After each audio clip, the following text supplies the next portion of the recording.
Mes chers frères et sœurs en Christ, bienvenue sur votre chaîne préférée, là où notre priorité est de protéger votre âme de l'enfer.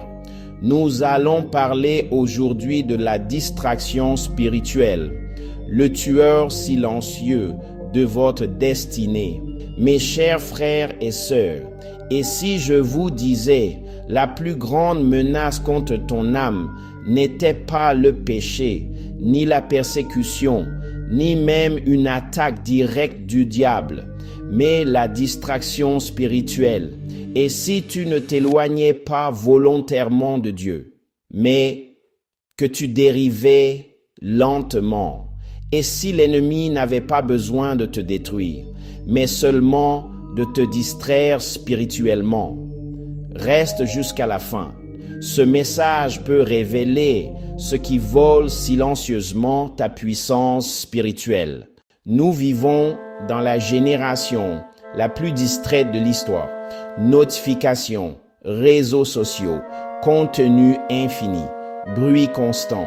Mais voici le vrai problème.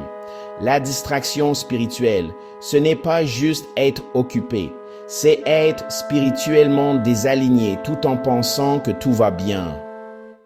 Tu crois toujours, tu vas peut-être à l'église, tu postes des versets, mais ta faim spirituelle diminue, ta vie de prière s'affaiblit, ta sensibilité au Saint-Esprit s'émousse et tu ne t'en rends même pas compte.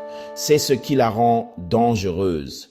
Dans Luc 10, versets 38 à 42, nous voyons Marie et Marthe. Marthe était active, occupée, productive.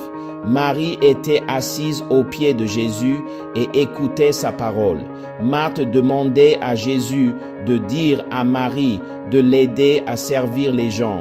Et Jésus répondait, « Marthe, Marthe, tu t'inquiètes et tu t'agites pour beaucoup de choses. Une seule chose est nécessaire. Marie a choisi la bonne part, qui ne lui sera point ôtée. » Remarque ceci, Marthe ne péchait pas, elle était distraite. Et la distraction l'a empêchée de profiter pleinement de la présence de Jésus. Tu peux être actif dans l'église, actif dans le ministère, actif dans les affaires, actif en ligne, et pourtant manquer la seule chose nécessaire. L'ennemi ne vient pas toujours avec une tentation évidente. Parfois, il vient avec trop d'engagement, du drama émotionnel, du contenu constant, des opportunités bonnes, mais pas divines, du bruit permanent, la distraction spirituelle. Vide ta vie de prière, affaiblis ta sensibilité spirituelle, normalise le compromis, remplace l'intimité par l'activité. Tu passes de brûler pour Dieu à simplement survivre spirituellement. Et le plus dangereux, c'est se sentir confortable. Sois honnête avec toi-même. Voici quelques signes de distraction spirituelle.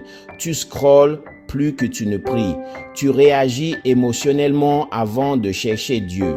Tu te sens sec spirituellement, mais tu blâmes les circonstances. Tu es toujours occupé, mais rarement silencieux devant Dieu. Tu consommes du contenu chrétien, mais tu l'appliques rarement. La distraction fait de toi un consommateur au lieu d'un disciple. Et il y a une différence énorme. Le coût de la distraction spirituelle. Regarde Hébreux 2, verset 1. C'est pourquoi nous devons d'autant plus nous attacher aux choses que nous avons entendues, de peur d'être emportés loin d'elles. Le mot-clé, dériver. On ne dérive pas intentionnellement, on dérive passivement. Personne ne se lève un matin en disant « Aujourd'hui, je vais perdre ma passion pour Dieu ». Cela arrive lentement, silencieusement, progressivement. Et un jour, le feu est parti. Comment s'en sortir? Reviens au silence, coupe le bruit, assieds-toi devant Dieu chaque jour, protège ton attention. Ton attention est la porte d'entrée de ton âme.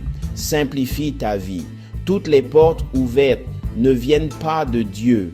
Retrouve ton premier amour.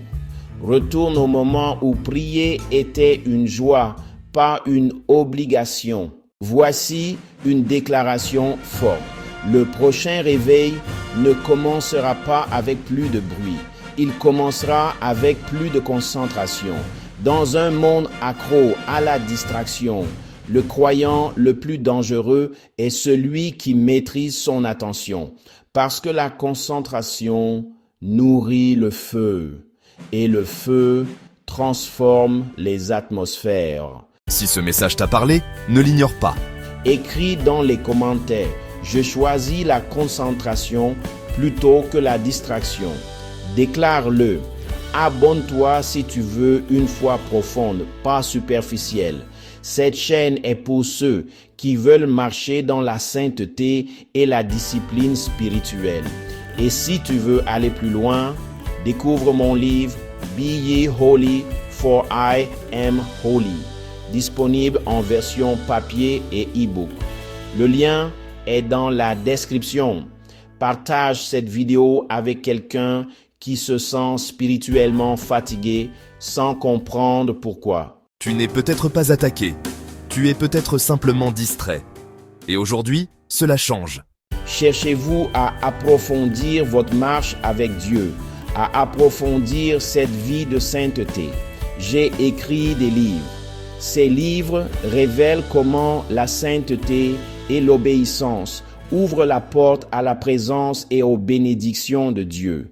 Ils sont simples, bibliques et pratiques, idéaux pour l'étude personnelle, les groupes de maison et tous ceux qui désirent grandir spirituellement.